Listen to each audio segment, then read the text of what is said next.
Hello, ici Diane Jean.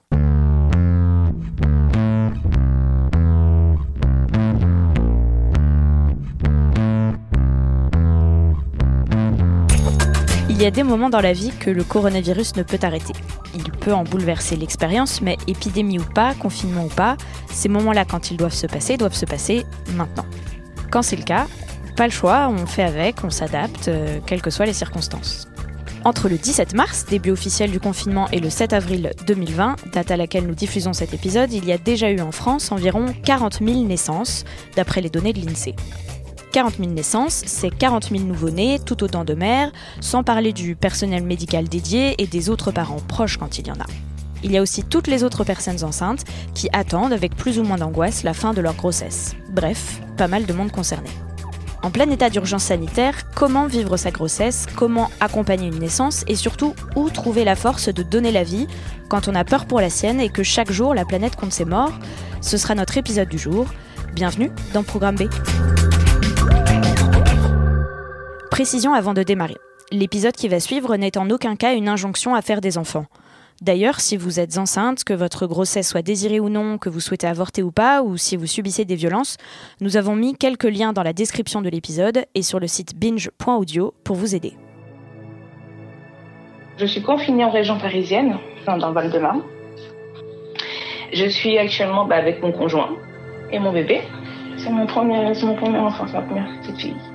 Le 19 mars 2020, 2 jours après le début officiel du confinement, Meggy accouche d'une petite fille. Le jeudi 19, j'ai accouché dans une maternité, dans une hôpital privé. Donc j'avais pas la pression d'un très gros hôpital de la PHP où déjà certains étaient déjà bien pleins à cause du Covid. Donc j'avais déjà ça en moins géré à traiter pour mon niveau de stress, on va dire.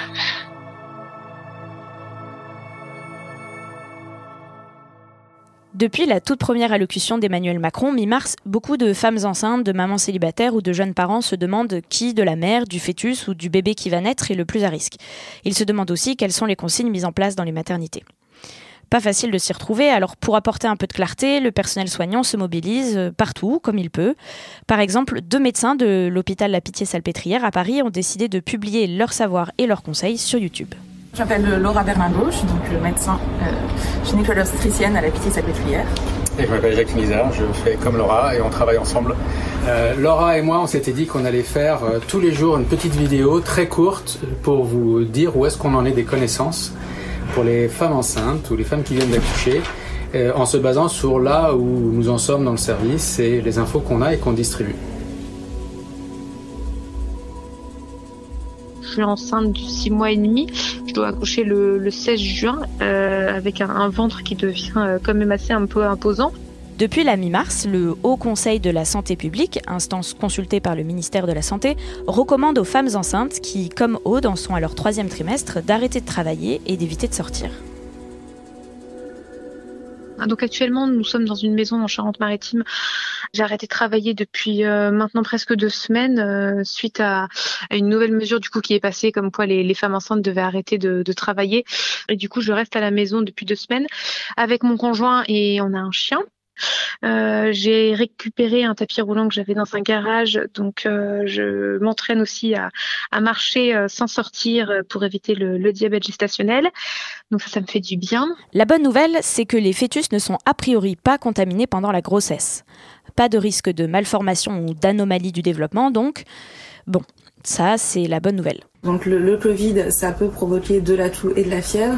Et la fièvre, en fait, que ce soit le Covid ou n'importe quelle autre infection, l'appendicite, une pyélonéphrite, n'importe quelle infection, ça peut faire contracter. Et donc, qui dit contracter dit soit accouchement prématuré, si on est au 3e trimestre, soit malheureusement fausse couche, si on est beaucoup plus tôt dans la grossesse. Mais c'est pas spécifique au Covid. C'est pas spécifique, voilà. C'est de la fièvre. Donc de sang, si jamais vous avez de la fièvre, n'hésitez pas à prendre du Doliprane. Donc prendre du paracétamol et consulter pour le coup dans une maternité. Depuis le début du confinement, des collectifs, des syndicats de sages-femmes, gynécos formulent des recommandations. Le très suivi Collège national des gynécologues et obstétriciens français a réaffirmé le 27 mars que l'accouchement doit, je cite, « garder sa composante humaine et familiale ». Le collège préconise aussi d'éviter au maximum les risques de contamination pour protéger les autres patientes, bien sûr, mais surtout les soignants et les soignantes comme Agnès. Pour aller à mon travail, je prends les transports en commun. Donc de ce fait, je suis exposée par rapport à une personne qui irait en voiture. Ma plus grande crainte, c'est de contaminer autant les patientes à l'hôpital que ma propre famille à la maison.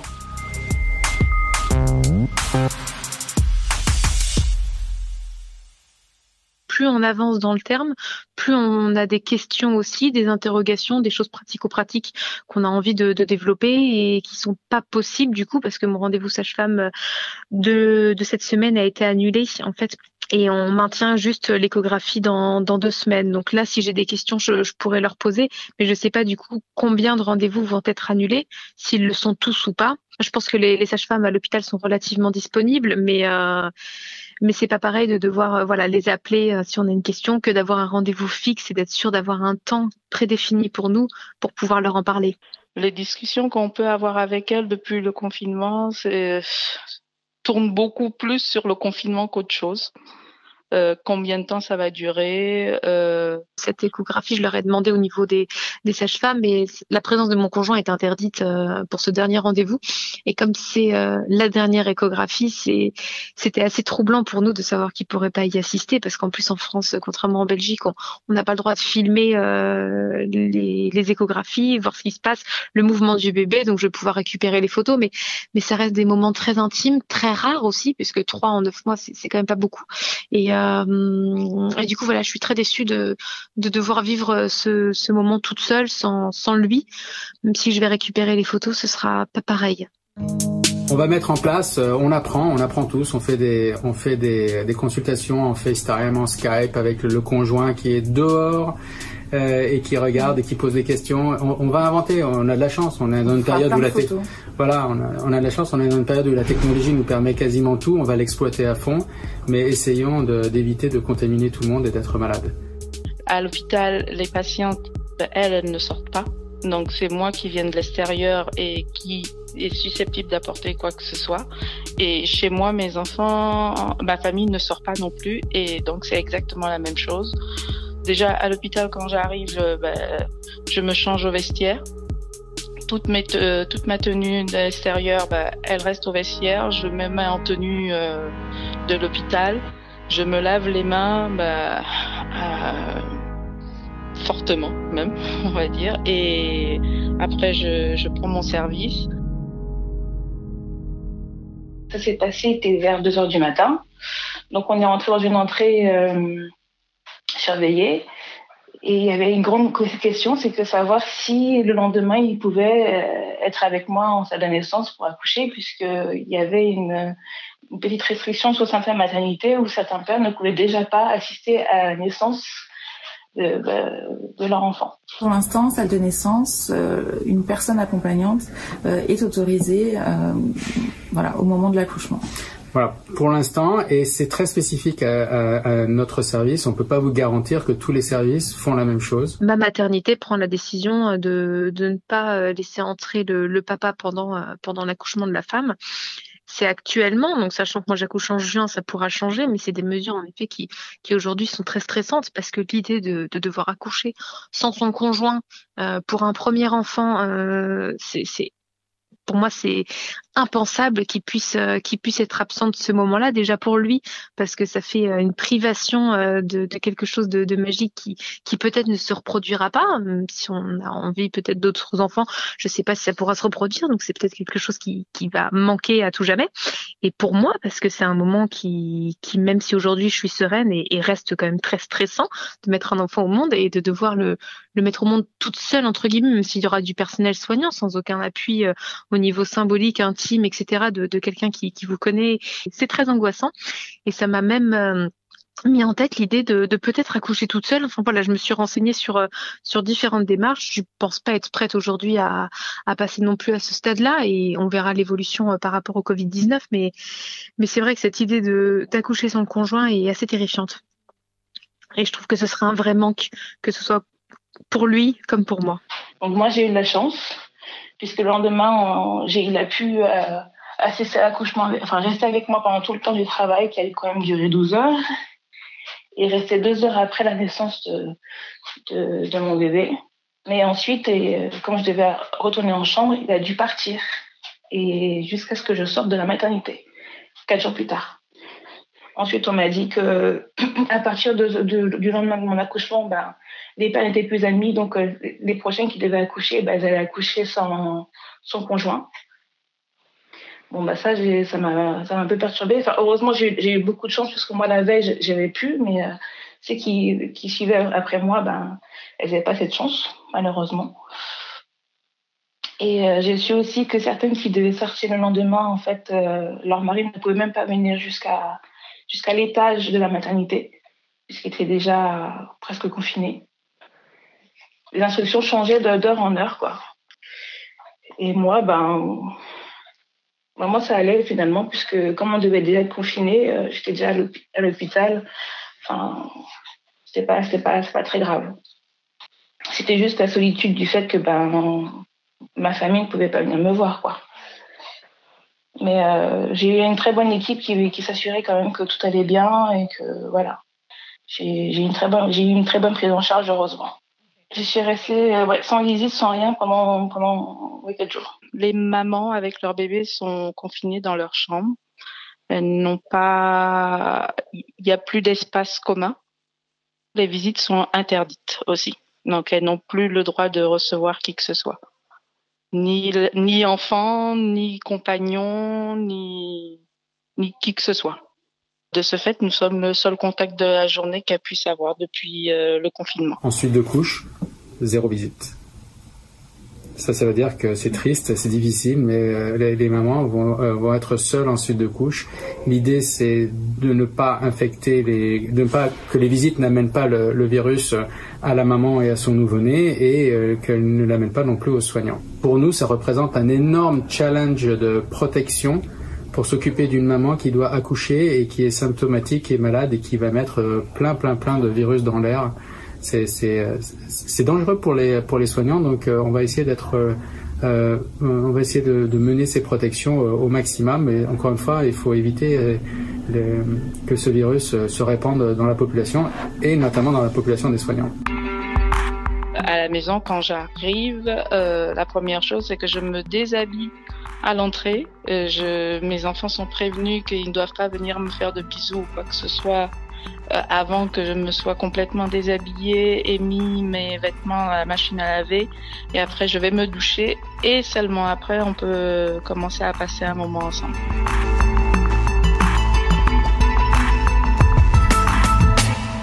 Le lendemain, en fait, j'ai ressenti un peu la solitude du fait que personne n'allait venir me voir, me féliciter, ni même mon conjoint allait venir me voir pour voir la petite. Donc c'était un peu dur ça le lendemain.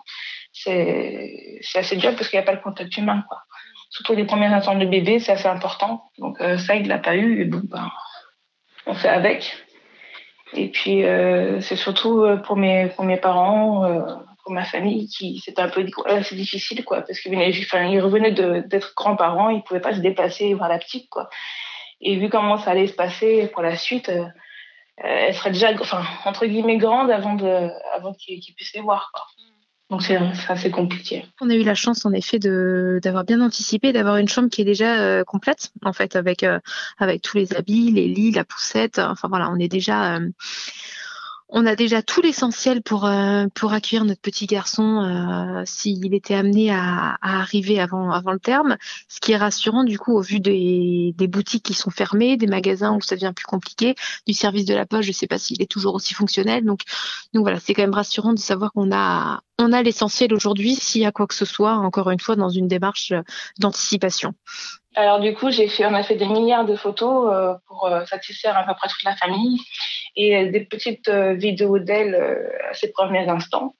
On a envoyé tout ça sur les réseaux sociaux et puis pour annoncer la nouvelle.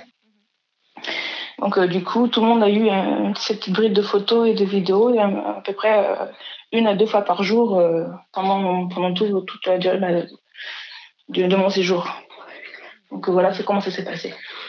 Voilà, le risque, c'est peut-être dès qu'il naît qu'ils s'infectent, mais pour l'instant, ils sont pas malades. Ils ne sont pas malades. Il y a eu des prélèvements qui ont confirmé qu'ils étaient Covid+, quelques bébés, mais ils n'ont pas été ni malades et surtout pas de forme grave.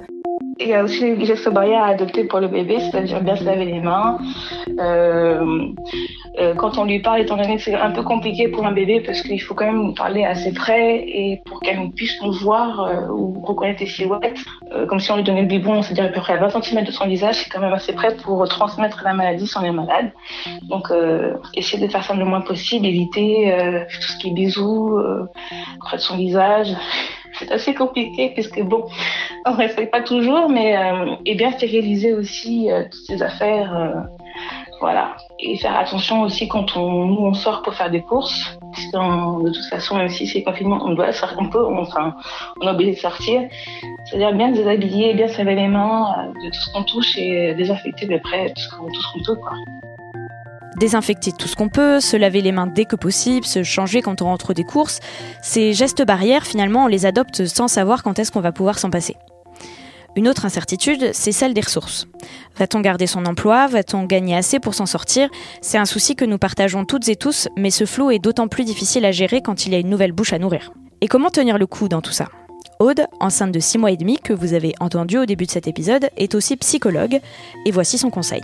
Pour moi, c'est de le vivre au jour le jour qui rend plus facile la chose. C'est aujourd'hui, qu'est-ce que je vais faire, comment je vais m'activer, comment la journée va se passer, quelles vont être mes occupations, qu'est-ce que je vais pouvoir mettre à profit que j'ai toujours eu envie de faire et que je me suis jamais autorisé le temps de faire.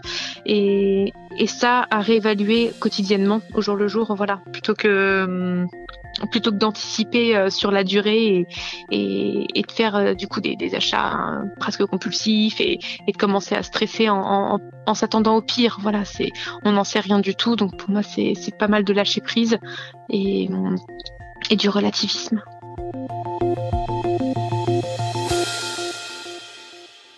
Les récits que vous avez entendus ont été vécus durant la première quinzaine du confinement. Et pour clore cet épisode, je vous laisse découvrir un extrait des Argonautes. C'est un livre écrit par Maggie Nelson et publié aux éditions du Sous-Sol que j'ai lu au tout début du confinement. C'est une super belle histoire d'amour qui parle aussi de genre et de maternité. La narratrice attend un petit garçon, Iggy, et au lendemain de son accouchement, voici ce qu'elle écrit à son nouveau-né.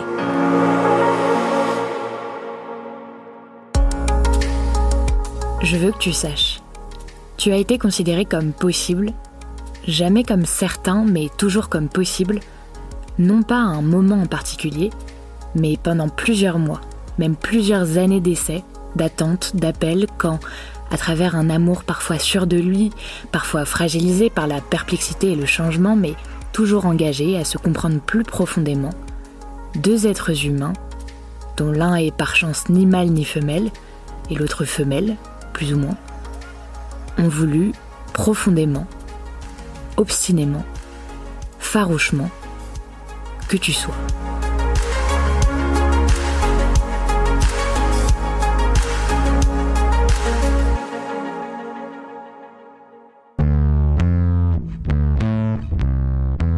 Cet épisode n'aurait pas été possible sans Lauren Bess et Diana Batioun à la production, Quentin Bresson à la réalisation et Juliette Lewartowski qui prête sa voix. Merci à vous pour votre écoute. Si cet épisode vous a plu, n'hésitez pas à le partager. N'oubliez pas, si vous êtes enceinte, que votre grossesse soit désirée ou non, nous avons mis des ressources dans la description de l'épisode. Je profite de cette fin d'épisode pour vous inviter à soutenir les journaux que vous aimez. C'est important, ils en ont besoin en ce moment. Et continuez de nous envoyer vos témoignages, vos questions, vos remarques, vos idées, vos envies de sujets à l'adresse programmeb@binge.audio. À demain 18h pour un nouvel épisode.